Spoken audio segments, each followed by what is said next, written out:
We had a steady 2% growth for decaf category in general, year after year.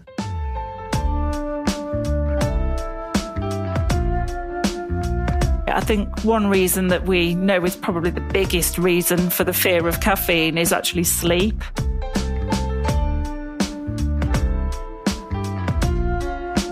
The third thing that I think that we see is a lot higher volume on our really high-end decaf coffees. I would say that from then to now, we've perhaps quadrupled or quintupled in volume on the smaller, higher-end sales.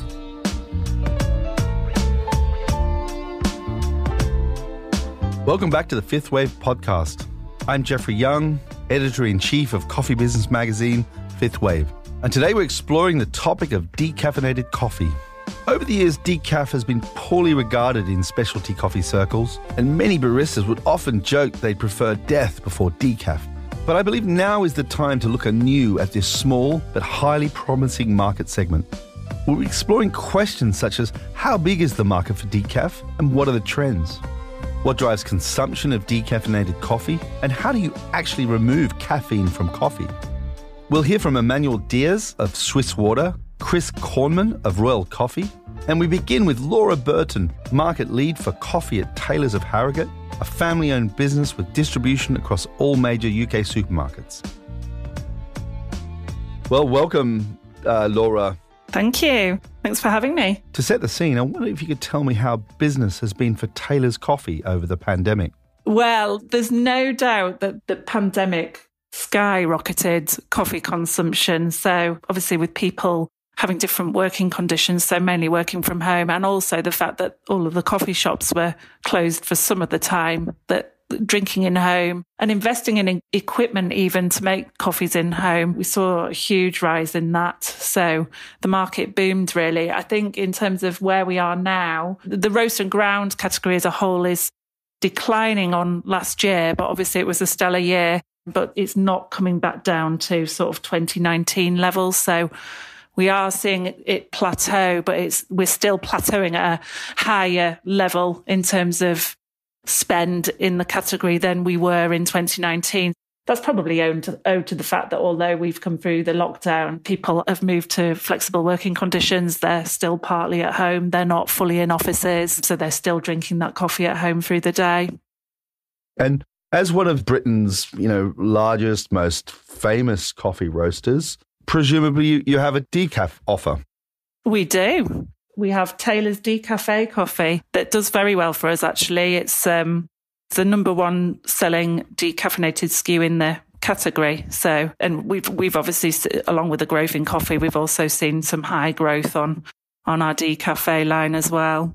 It's got about, nearly a 30% share of the decaffeinated sector. So it's worth about 5 million to us now, Decafe. Is there a growing trend towards decaffeinated coffee in the UK, or is it just same part of a bigger growing pie? It is true that all of coffee is growing, but we are actually noticing that it's actually taking a greater share of the coffee category overall. So it's holding around nearly a 10% share of the overall coffee category at the moment, but that's up from around 8.8% in 2020. So it's now worth about 117 million. So it is sizable.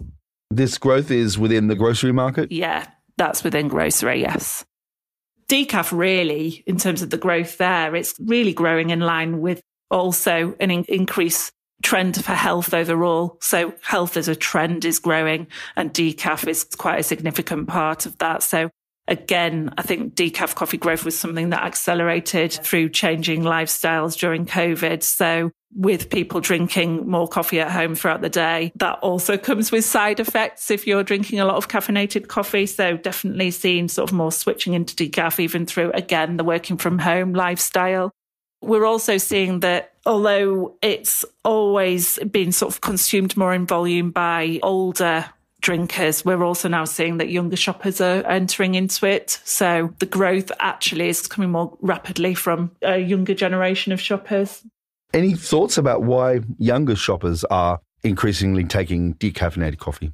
I think it probably just ties in with the greater focus on health and well-being, really. I think one reason that we know is probably the biggest reason for the fear of caffeine is actually sleep. So I think it's probably very much in line with your own mental well-being, really, which is another thing that obviously has come to the fore through lockdowns and the pandemic, really. What are the other factors, do you think, that consumers might be motivating them not to have caffeine in their coffee? The sleep's the biggie, but I think there's certainly from the studies we've done, there is just an overall perception that it's better for your health to not have the caffeine. There's been other cited reasons, but again, they all do generally link back to how you feel, really. So lots of people talking about how caffeine can make them feel jittery, although they enjoy the taste, they enjoy the experience of drinking a coffee, how they feel after drinking 4, 5, 6 of them is not how they want to feel. So feeling jittery, probably in line with that, maybe increasing a sense of anxiety. So again, that well-being thing.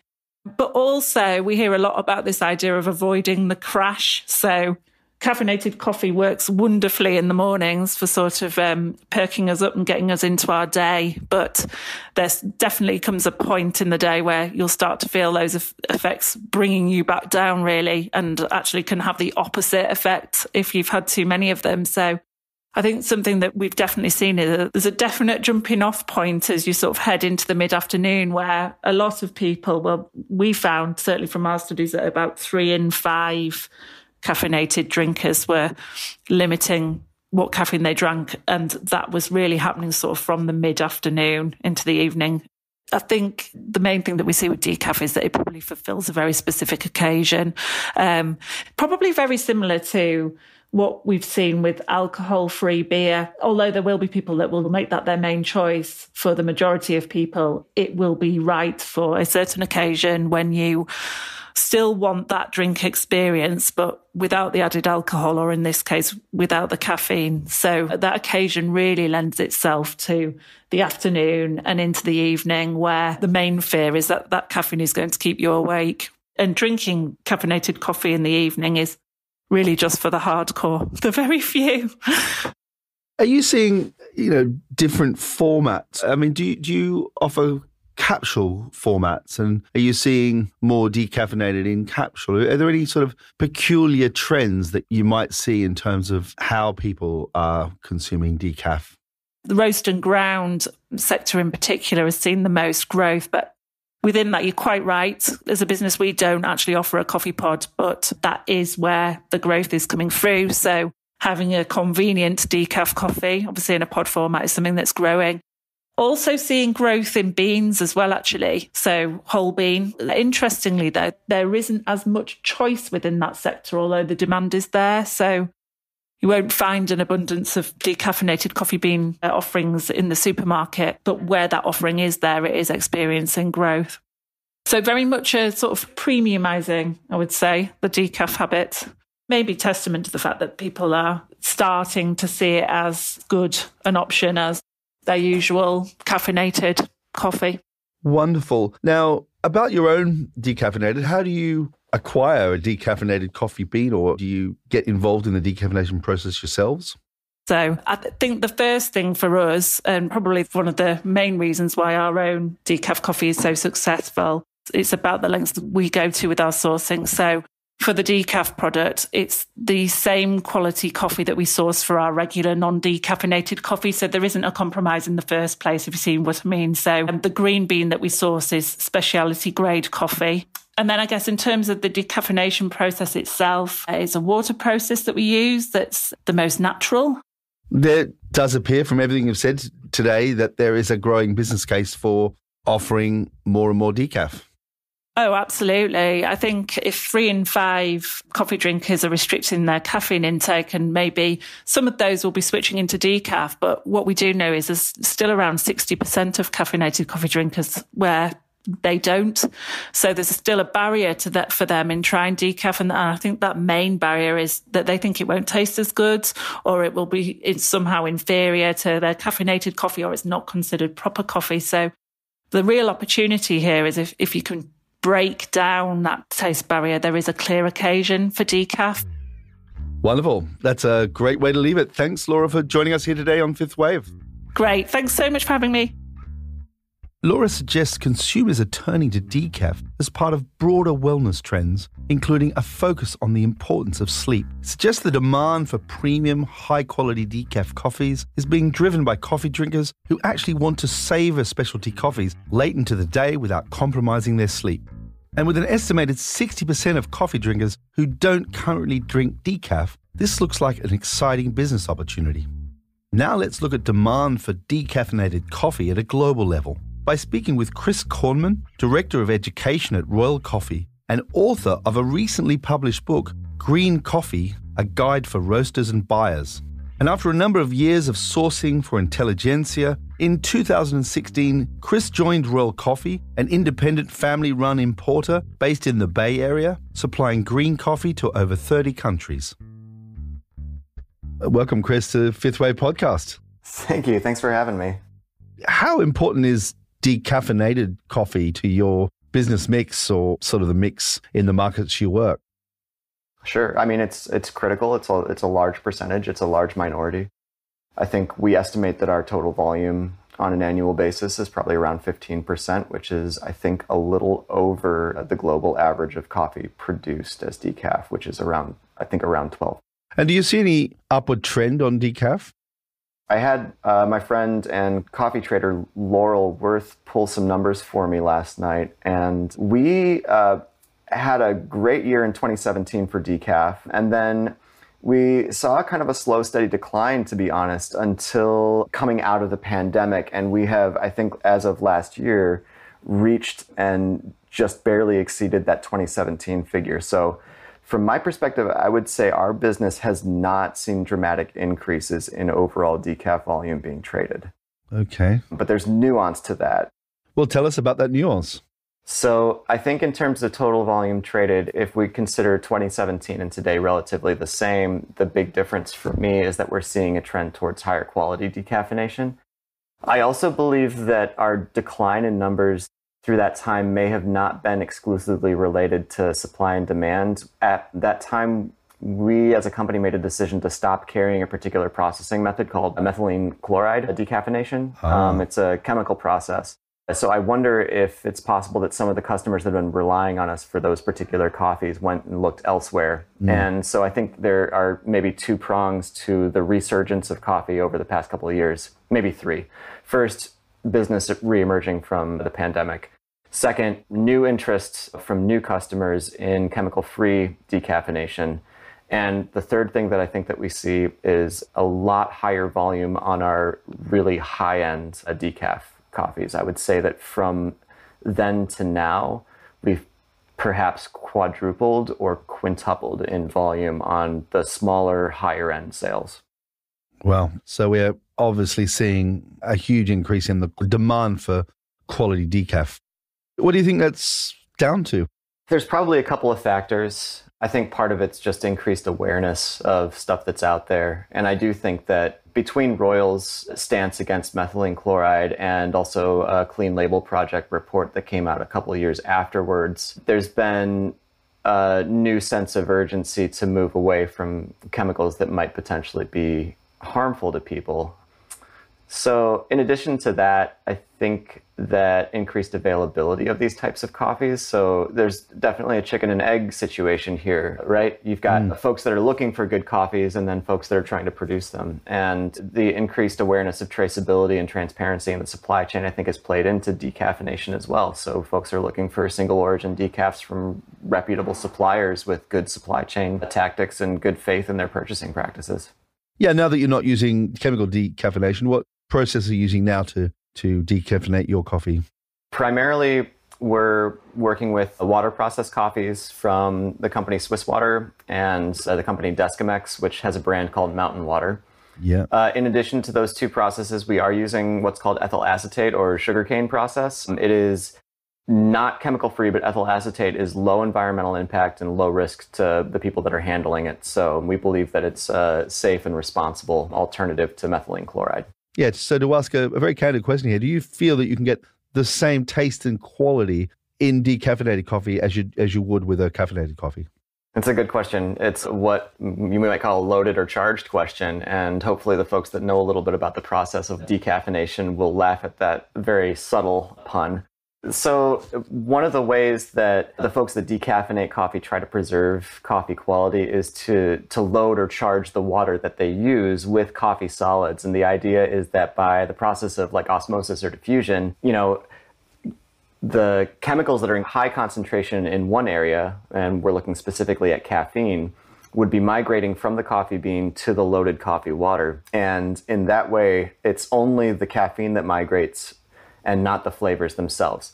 Now, because the process does involve soaking or hydrating the coffee, there is definitely going to be a flavor change. But I think that what we see is that when the process is done right, and we start with high quality ingredients from the get-go, which I think is another problem that folks had been using relatively low qualities for decafs in the past because they thought that it wouldn't matter, that it was sort of a secondary product, right? But if you start with good ingredients, you have a much better chance of getting a good product on the other end. So it's not going to taste exactly the same, but I do believe that there's a potential for extremely high quality decaf out there. And we serve it in our cafe every day. I love it. Should decaffeinated coffee be more expensive? I mean, there is absolutely a cost in the process. You're doubling your shipping, basically. If you're sourcing coffee directly from a producer or supplier, you have to ship that coffee to the decaffeination plant and then again to your warehouse. So yeah, you've doubled your logistics expenses there. And then there's, of course, the cost of the decaffeination process itself. Any other tips for the future and trends relating to decaffeination?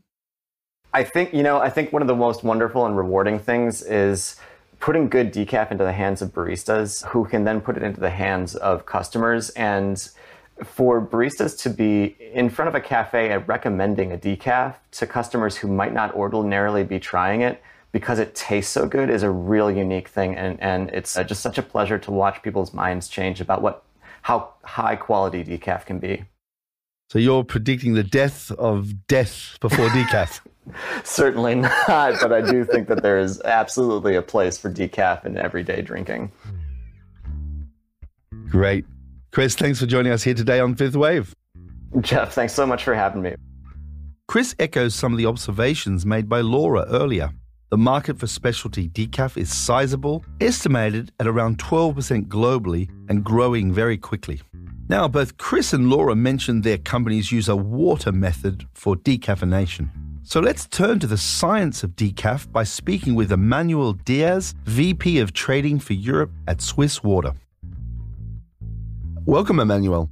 Hi, Jeff. I'm very pleased to be invited here. Decaf hasn't had a great reputation in specialty coffee historically, and I understand that's now changing. But could you explain why decaf hasn't been well regarded as regular coffee is? We used to have a very bad decaf, and for economic reasons, industry was asked by distributors to provide coffees that were decaf or non-decaf at the same price. So what can you expect when you have an additional step in the process? And then because of the mindset and the process, you don't want to ruin a very high quality coffee. So you don't invest in your beans. Remember that we were using only one method for ages. Are you going to tell your customers, hey, we use a very good methylene chloride? No. So you don't invest in your beans. You want to have the same price. It costs something. So you take past cropish, slightly lower quality. Guess what? You get lower quality. So people get used to get that for ages. Doesn't mean it's so bad, but it was not as good. And then people say, oh, I don't want decaf. That's before decaf. I want real coffee. So I wonder if you could unpack for us the process of taking caffeine out of coffee. And I understand there are a few different methods. You have different methods. Chemical ones using methylene chloride. Another one, very popular because it gives a sweet note to the coffee, is the ethyl acetate, also called sugar cane or molasses. Better accepted because ethyl acetate is seen as a process that is more natural. It's also called the natural process. Then you have the CO2, which is also a chemical-free method. Then you have water processes. And within the water processes, you have the Swiss water process, which is also a bit different. What's the idea behind the decaffeination? Well, you are going to attract caffeine using an agent, and then you are going to remove the caffeine from the agent. And in this case, our agent is water and green coffee extract without caffeine. So basically, we all use water because you need to put moisture in order to let the caffeine getting out of the bean. The thing is that we don't use chemicals. So in our case, basically, you confront a solution of water and green coffee without caffeine and your coffee that has been put into water. So you have coffee full of water on one hand, and on the other hand, you have water full of coffee components except caffeine. When you confront these two products, there is a migration that is mechanical, if I may say, from the bean to the water full of the green coffee component. If we can decaffeinate coffee without chemicals, why would we use chemicals? Number one is that the non-chemical processes are slightly more expensive. The second is probably that if we wanted to convert the whole world, we won't have enough processing capacity right now. Though in the last 5 years, I think the water processing capacity has about doubled to also allow the shift from chemical to chemical-free. Right. I wonder if you could tell us about that growing segment. So how much growth has been, say, over the last 10 years of decaf? We had a steady 2% growth for decaf category in general, year after year. And in the specialty field, where you can expect that the specialty market is slightly more using the better qualities, whether it's not just chemical-free, but it could be ethyl acetate, CO2, water processes, and Swiss water. It was double than that, so 4 to 4.5, 5, 6% depending. And this always, decaf and specialty decaf, always outpace the total category coffee consumption, which was just below 2%, 1.5%. We have regular progression, regular growth in coffee. You have slightly more for decaf, and you have almost double for specialty decaf. Yeah. So outpacing the overall coffee market is decaf. Are there any other countries where you're seeing particularly strong growth in decaf? Well, the growth I mentioned is for Europe, US markets, where we have a good footprint in US and Canada, because for logistic reason we are closer, and also in Canada because it is mandatory to inform the consumer if you are using chemicals. So the chemical-free represent 50% of the decaf consumption in Canada. In Japan, in Korea, in Southeast Asia, it's growing as well, and especially the chemical-free, because Japan, it's forbidden to import methylene chloride decaf or chemically removed beans. So it's a boulevard for CO2, for water processes, and for Swiss water. Are there any estimates out there worldwide as to what the percentage of decaf caffeinated might be in terms of volumes across the entire coffee industry? I think the worldwide is about 4.5, 4.8%. It may vary. And if you go to North America, it's above 12%. When you think about cups, we have just made studies through Study Logic, which was saying 15% of the total cups consumed in the US were decaf, and in Europe it's 12%. So expect more decaf at your local coffee shop sometime soon, I guess you would say. Emmanuel, thanks for joining us here today on Fifth Wave. Thank you. Have a good day. I believe the market for decaf is going to grow. Some of this growth will be driven by health-conscious consumers who recognize the importance of sleep. But equally, as supply of high-quality decaf continues to grow, specialty coffee lovers will want to embrace this opportunity and drink a delicious coffee late into the day. I can even imagine going to my own local specialty cafe in the not-too-distant future and being offered a specialty decaf single origin alongside their other caffeinated offerings. In short, I predict the death of death before decaf. And that's all this week for the Fifth Wave podcast. Please subscribe to the Fifth Wave wherever you get your podcasts, and we'd really appreciate a good rating if you enjoyed this show. This episode was produced at the one and only Serendipity Studios in glorious Camden, North London. It was produced by myself, Jeffrey Young, Hannah Heath, James Harper of Filter Productions, and sound engineering by Chris Bristow. And this week's song is by Emma Stevens, English singer-songwriter. Emma came third place in the Coffee Music Project this year with this song, I Still Miss You. And until next time, stay safe and stay caffeinated or decaffeinated. I still miss you. Even though I say I'm fine, you are always on my mind. I still miss you. I know it's been some time, but I wish I could rewind. I change your fate forever, but just one day would do. Mom, I still miss you.